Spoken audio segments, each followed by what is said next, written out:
Okay, so this is the week where Politico reported 2,900 pages of private chats, leaked chats, shared among a dozen millennial and Gen Z Republicans, and Republicans in specifically in like representing their party, who are part of the Young Republicans of New York, for example, Kansas City.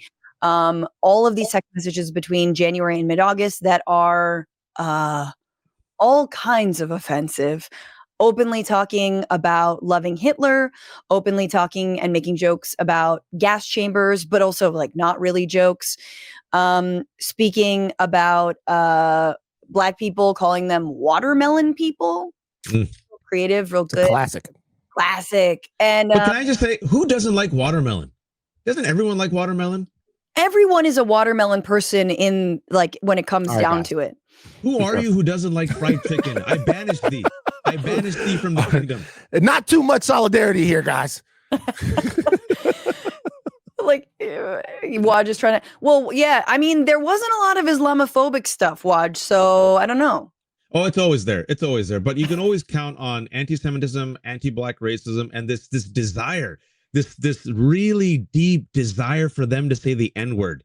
It's like they feel so oppressed that they can't say the N-word anymore. Like if you just give us the N-word, we'll finally be, free again. And they did.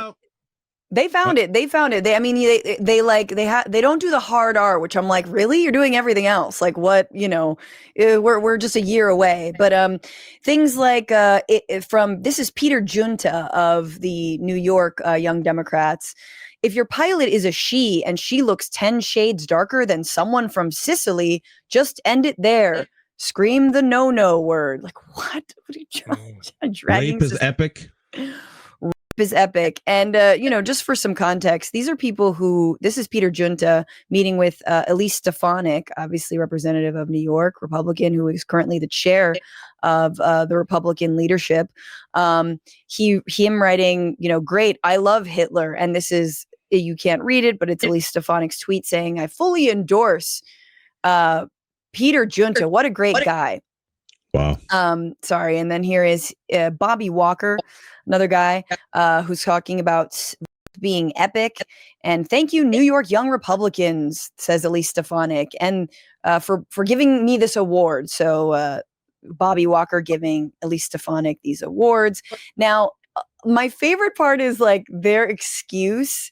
A lot of them are saying, Peter Junta said, I take full responsibility, but I have no way of verifying this accuracy, and I'm deeply concerned that the messages may have been deceptively doctored. But I take full responsibility for stuff that I may not have said. What? Like, either you take responsibility or you say that you didn't say it. This is how I know that these are the political idiots. These are the dumb. Either that's not the way you do it. Okay, that's not how politics goes. I'm gonna give you guys a free lesson. Either you say that it was all made up, or you say that you didn't say it, or you blame Antifa. Those are your three choices right now on the right. You can't mingle them though. You can't do both, because if you take full responsibility, then you said it. So he's not even doing this right. Like if someone like you can't say sorry. That actually, this is surprising, Waj, to me also, that there are even sorries. Now, some people are no longer working with the Republicans. Others are. Elise Stefanik, which, has a responsibility as the chair of the Republican Party, currently in the Republican leadership, had a very long tweet about reminder for the elected Democrats hyperventilating about this Politico hit piece where elected Republicans rightfully condemned the alleged vile statements. And so, in other words, I've already condemned this, which I can't find the actual condemnation. So this might be one of those, I've already said this is bad. Now they're all doing this whataboutism. She talks about Mamdani being an anti-Semite, defund the police communists. That's our real, that's our real enemy. But also Virginia Democrat Attorney General candidate Jay Jones, who JD Vance tweeted the text, also leaked text messages where he seems to wish harm upon someone's family. And he tweeted, "This is far worse than anything said in a college group chat. And the guy who said it could become AG of Virginia. I refuse to join the pearl clutching when powerful people call for political violence." So massive whataboutism and no apologies. Which interesting is the people who are implicated in these text messages, even though it's very, very like maybe I didn't say that, it's doctored, but I am sorry. They're saying sorry, but their representatives, the people who they might be, an elected official like Elise Stefanik, the vice president like JD Vance, these people are not apologizing whatsoever. It's even worse because not only are they not apologizing, JD Vance, the vice president, didn't apologize for it, made excuses for it, did the whataboutism. And then came out and called them young men, young boys, which I called the infantilizing. These are grown-ass men in their 30s. Yeah. Some of them are just 2 years younger than JD Vance. Also, what's even worse is when the young Republicans on their Twitter account, as soon as the story broke, they're like, "Oh, we're so horrified by this." Other Republicans, influencers said, "You traitors, you sellouts. How could you sit there and be so weak?" and apologize. And I want people to step back real quick. The modern Republican Party, and they're grooming these young people to be essentially white nationalists, bigots, and misogynists, much in the form of their daddy and king, Donald Trump. Now, who was Donald Trump's mentor? One of the most odious pieces of the 20th century, Roy Cohn, a closeted gay man who's a Jewish man who had no problem going against LGBTQ communities, who had no problem working with McCarthy, had no problem operating in the dark arts of politics. And I want everyone to remember, if I can, I brought this up. What were the lessons of Roy Cohn, right? He said the following: never apologize or admit wrongdoing ever. Right. Number 2, always counterattack and always with greater force. Number 3, use the legal system as a weapon, not a recourse for justice. Number 4, manipulate the media ruthlessly. Number 5, use fear as both shield and sword. And number 6, build a fortress of loyalty around yourself. He was Donald Trump's mentor. Donald Trump then threw him under the bus once he realized that Roy Cohn was dying of AIDS. Didn't want to go near him. Donald Trump now, throughout the past 10 years, if you've noticed, every single time, deflects, attacks. And instead of simply saying, well, this is what I would say. Yeah, Jay Jones, that text was terrible and stupid. He shouldn't have done that. And also, our young leaders should not say, I love Hitler and is epic. And furthermore, the hypocrisy, Francesca, is some of the other, there were 2,900 pages of these chats. Not and 29. This is the National Young Republican Organization. Yeah. I mean, shoe on the other foot, imagine the outrage. But these are the violence, Francesca, because also among these messages, what I was going to say is they literally imagined violence against the rest of us. They praised, they dreamt about throwing us in the gas chambers. So you're just telling me you spent the last 3 weeks talking about Jay Jones and his violent tweet and text or whatever, but you're perfectly fine throwing the rest of us in gas chambers? Miss me with the bull. Yeah. There's one reason why I think the Republican brass, in a lot of ways, a lot of the national Republicans haven't condemned all of this. And it's very simple. I think we've hit on it. It's because they don't see anything wrong with it, right? It's not something that you have to condemn. Now, we're going to play a game. Actually, we're going to reenact a scene from a movie called A Time to Kill. I don't know if you guys saw it. It is one of the sweatiest movies ever. Totally. Oh my God. It captures the Southern heat. It's so when I watched A Time to Kill, I think it came out like 97 or 96. Yeah. And I'm in Louisiana there in Mississippi. And I'm like, yo, this is one of the first movies that captures the sweatiness. We just sweaty. You get out of your car, your whole back is wet. I used to call summer the season of the fat man's burden. So you watch the movie, and at the end of the film, when Matthew McConaughey is trying to make his point to the jury about this heinous thing that has happened to this little black girl, he gives this whole rousing speech in his final closing statement to the jury, and then he goes, "Now imagine she's white." Mm-hmm. And the next scene, the doors fling open, and then they go, "Guilty, guilty," because that was enough. He put those people in that situation. Imagine these text messages say something different. Imagine they say "Death to America." Imagine they say, it turns out that G is a better leader than Trump. Imagine that these text messages say something that is directly at the heart of the MAGA. Trump is dumb. Right. Imagine they say all of those things and then watch what the response would have been. What the response would have been would be to quickly distance themselves from this, to cut these people off, and to politically and culturally sacrifice them in front of everyone. That's because the messaging in the actual messages would have been seen as unsavory to the party. Yep. These aren't. Yes. And that is the thing that is unbelievably not actually terrifying. I get that. What are you talking? I'm not terrified. This is where we live. That's the deal. The deal is this wasn't bad enough for them to go, we don't like these kids, these grown people, not kids. I'll get to JD Vance. Like we want to get away from this. They didn't do that because they don't really have a problem with what was said. Yeah, I mean, the only thing that was sort of incriminating was, mentions of Donald Trump burning the Epstein files, kind of like jokingly. That stuff was in there, yeah. That stuff was in there. But, I just finished doing this piece about, the propaganda coming out of this administration. And when I initially started it, everyone, if you can watch it, go over to my YouTube channel and check it out. I was like, I'm just going to make fun of how dumb it is, how like corny and the memes are bad and, like they're trying to be like little internet trolls. And then I kind of dug deeper and was like, oh, this is directly 4chan, 8chan, white nationalist propaganda. This is mass shooter. Like Kash Patel's out here saying he wants to go after the nihilist extremists when actually they love nihilist extremists. They cull them. They want to recruit them into ICE. The hopeless, aimless, online white boy, that is their demo. They want them. And that is exactly who these memes and who these recruitment messages are for. And so it's not surprising to me to see like influencers talk about this, I guess, and like, see the ad campaigns sort of hint at things like this, like reclaim your heritage, or yesterday or 2 days ago, DHS tweeting remigrate, which is like a identity Europa or white identitarian fucking phrase. And white identitarian is just white nationalists, white supremacists.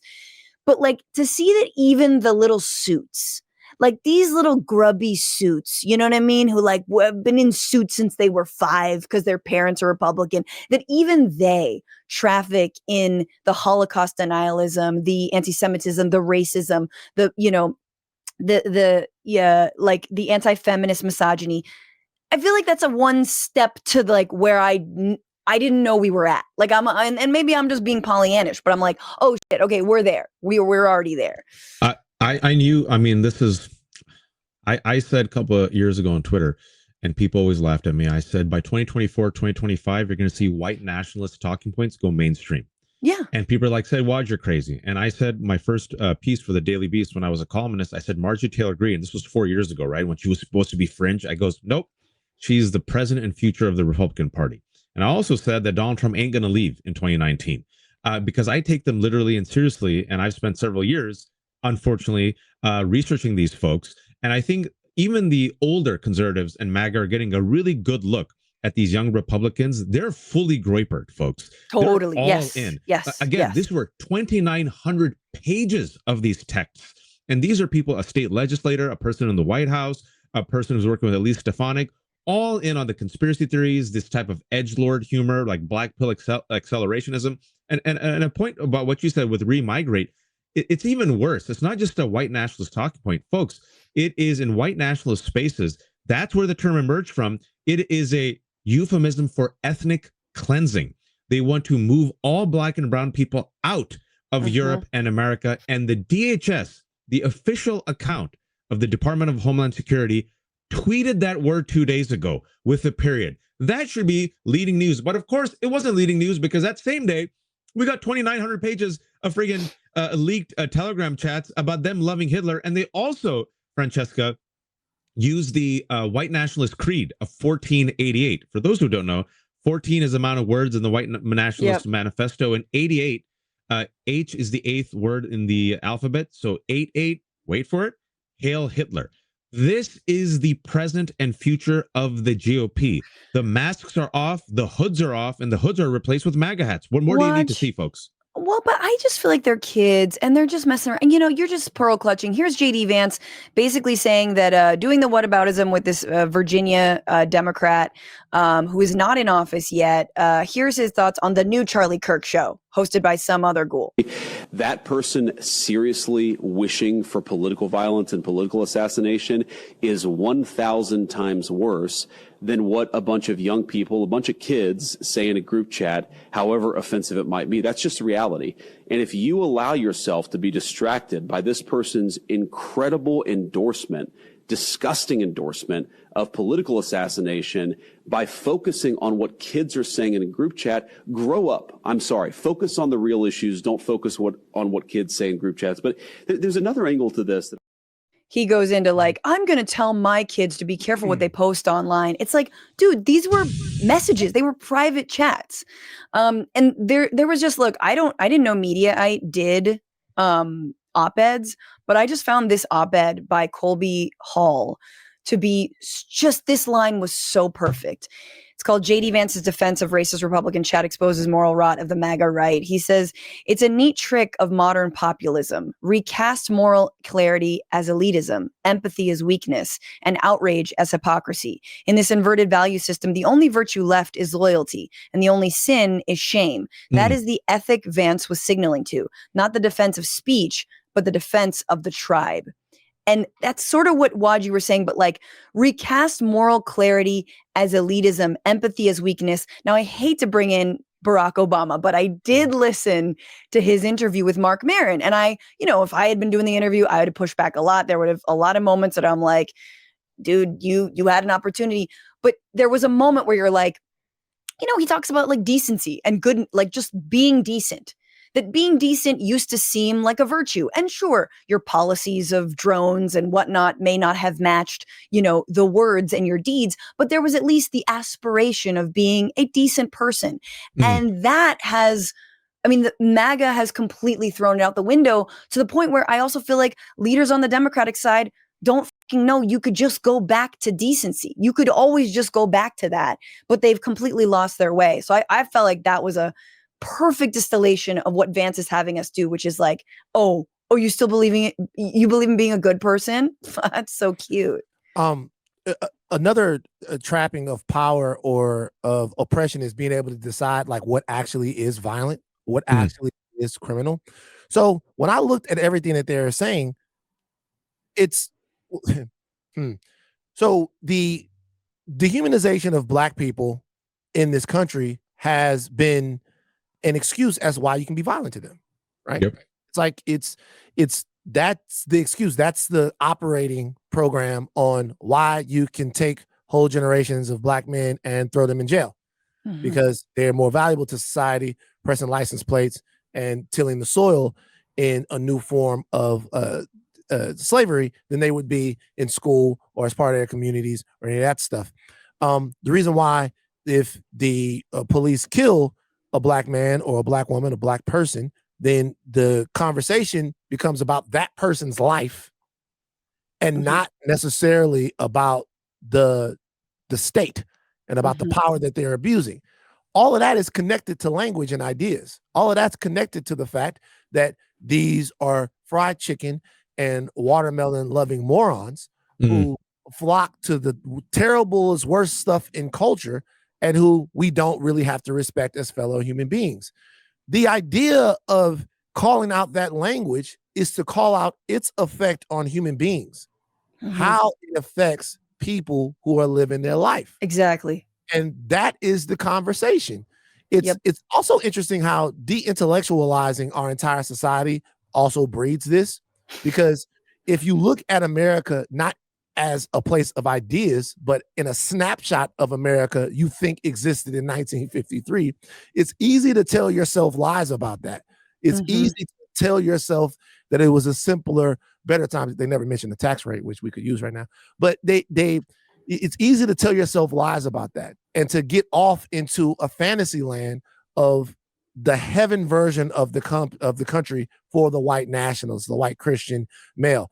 But that's just because you don't know anything. You're dumb. You're an idiot. You're a moron.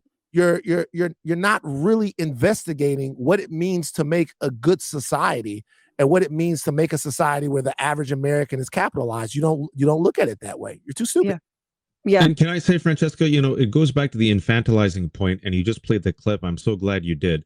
Look at how they infantilize grown men, grown white men and their sins. They're always boys, locker room talk, mistakes. Now compare that to, say, going to Van's point, Trayvon, right? Compare that to Mike Brown. Compare that to Tamir Rice, a boy who was killed, right? And actual children. Floyd, look what Charlie Kirk did. Even in death, after being murdered, even after we saw with our own eyes George Floyd being choked to death, they still demonize him to this day. Charlie Kirk said that George Floyd was a criminal, a drug addict, and we shouldn't have any empathy for this man who was killed. And people forget that Charlie Kirk tried to get Chauvin, his killer, pardoned. All right. So who gets empathy? Who doesn't? Who gets a second chance? Who doesn't? Who gets to get the pat on the back and slap on the wrist? You're just a good old boy. And then who gets killed? Who gets incarcerated? And the language is very clear. Young boys, bunch of kids, don't worry about it. Rapists, invaders, criminals, Tren de Aragua, Antifa. And voila, look at the policies behind that. And now we're seeing it in real time, folks. It ain't just pro-Palestinian activists, ain't just black folks, ain't just Muslims, ain't just undocumented immigrants. They got ICE terrorizing friggin' white folks in Portland. Yeah, I mean, I think the real thing with all these text messages is they are Nazis, and they're proudly Nazis. And so I know we've been pointing out hypocrisies, but that doesn't work on them because they relish in hypocrisies. That's the whole point. That is the point of their ideology. And so we need to sweep the centrists into the dustbin of history, the Piers Morgans, the Bill Maher's, the Barry Weisses, the people who soft pedal those who are actually just Nazis, so we can actually deal with, this fight head on. What's going on, Frantifa? If you haven't already, subscribe to this channel right now. Hit that button. And also, you can become a patron and support the show every single week. Get access to bonus episodes and exclusive merchandise. Patreon.com/Bitchuation Room. Do it.